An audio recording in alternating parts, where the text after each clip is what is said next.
with you. Hebrews 13:5 says he himself has promised he will never leave you nor forsake you. So what are you afraid of? What are you afraid of? How am I going to do this? Don't worry about that. Just trust God. If you love him, he has prepared things for you. If you love him and walk with him, he is going to release the Holy Spirit to show you those things. Now, how can you take hold of what God has prepared? You must be willing to fight.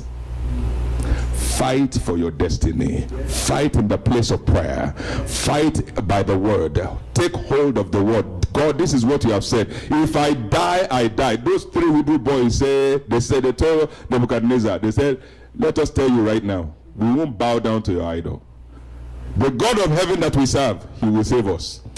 But king, we are not careful to answer you this matter. Even if he doesn't save us, we still won't bow. We are ready to perish in this fire.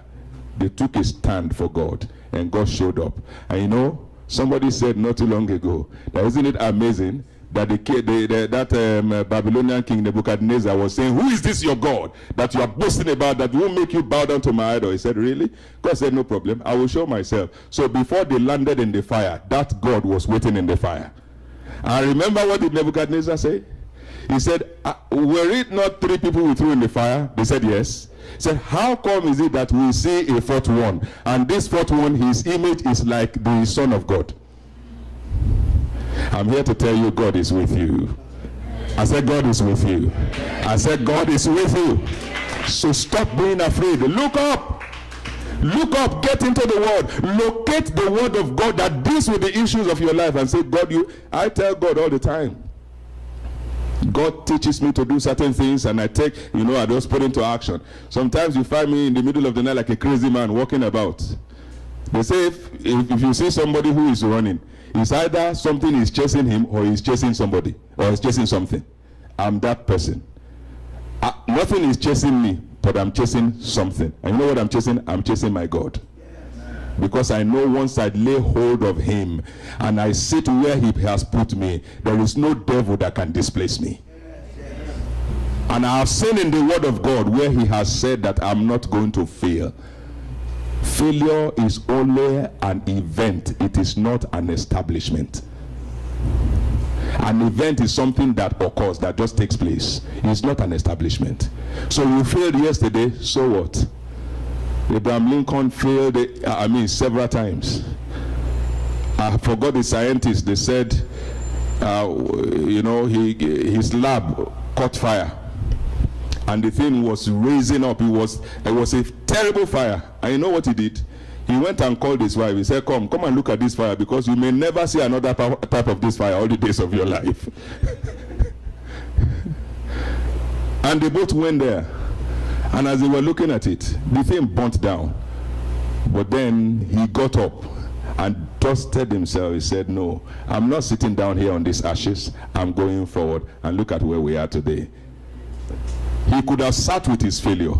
Abraham sat with his failure for a while, until God came and told him, I can't talk to you inside the room. Come out. Some of you, God needs to shift you from where you have been to where you need to be so you can hear him. And I pray that today is that day that you will hear God in the name of Jesus. Rise to your feet, everybody. Rise to your feet. No, if you are clapping for Jesus, you need to clap better than that. See, for me, let me tell you something. I love to celebrate God. I love to celebrate God. And I've discovered that when you celebrate him, he will do more than your mind can conceive. Come on now. If I start, have you seen those people who won awards and they are going, maybe it's the, what they call those musicians awards, Grammy Awards, any of those awards, and they are clapping for them. Everybody's clapping. The whole hall is going crazy, and somehow, they are tripping on their dress. Have you seen it? You know why? Because the clapping got into their head. How much more God, if you can celebrate God to get into his head, he will do something for you beyond your own expectation. So somebody put your hands together for Jesus. All right. I want you to pray 2 prayer points.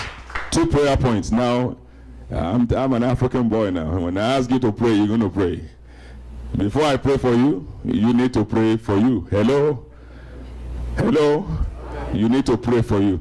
And you won't pray the kind of prayer you say, oh God, what's up? No. It's not that kind of prayer. Say, I just love you, God. He knows. He says, declare what you want. He said, I just love you, God. Say, everybody else does. He said, God, I believe. He said, everybody believes that. He said, even demons believe. So what do you want? And he says, you use your mouth to fix your destiny. So when I ask you to pray, please pray. If you don't have anything to pray about, pray for me. Hello? Today you are going to pray. One prayer for the church, one prayer for yourself. Because I believe that after this anniversary, the destiny of this church is shifting in the name of Jesus. The destiny of your life, your purpose is shifting and changing in the name of Jesus. So are you ready to pray? Now close your eyes, lift your right hand up. Say, Father, say, I thank you that redemption through Jesus Christ has separated me from a life of failure, from a life of defeat, from a life of sickness. Therefore I decree and I declare that from today, everything that has held me bound and held me down, they are destroyed, and I am free in the name of Jesus.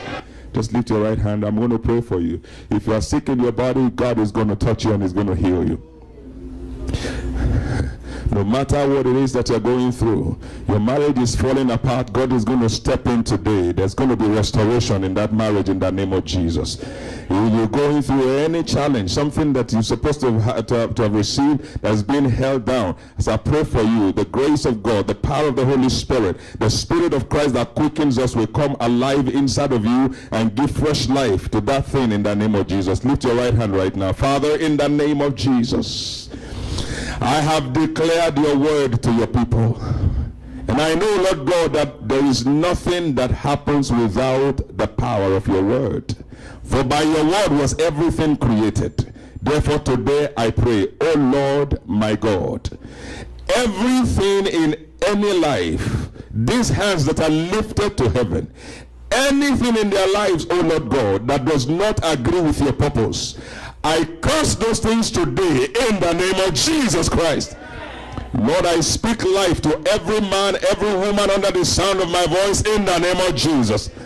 I ask you today, O Lord, that beginning from this anniversary celebration, there is a season of restoration in the name of Jesus. There is a season of breakthrough in the name of Jesus. Lord, you will move this church and all your people to the next level of their destiny in the name of Jesus. Satan, I speak against you now.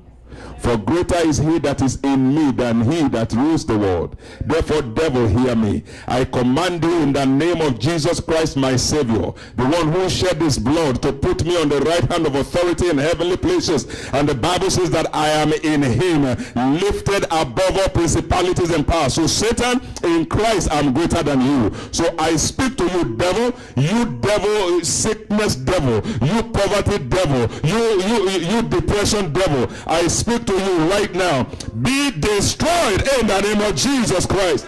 Lord, after this program, let there be breakthrough in every life, and let this church go to their next level. We give you praise and we give you honor. In Jesus' precious name we have prayed.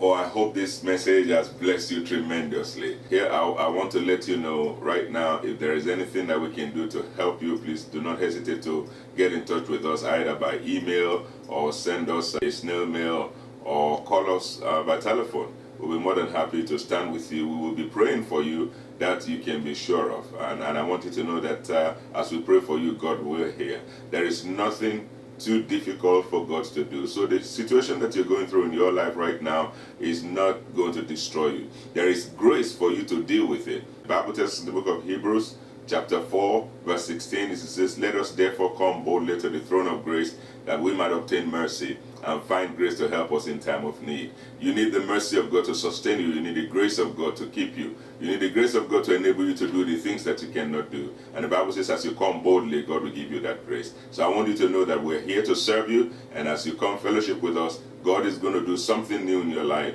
You're going to have a new song, a new testimony. Satan is going to back the dust. Jesus is going to get the glory, and you are going to get the blessing. Once again, thank you for watching. Join us next time on this same channel, same time, on the Abundant Grace for Today broadcast. God bless you. Shalom. These are the days of Elijah, declaring the word of the Lord. And these are the days of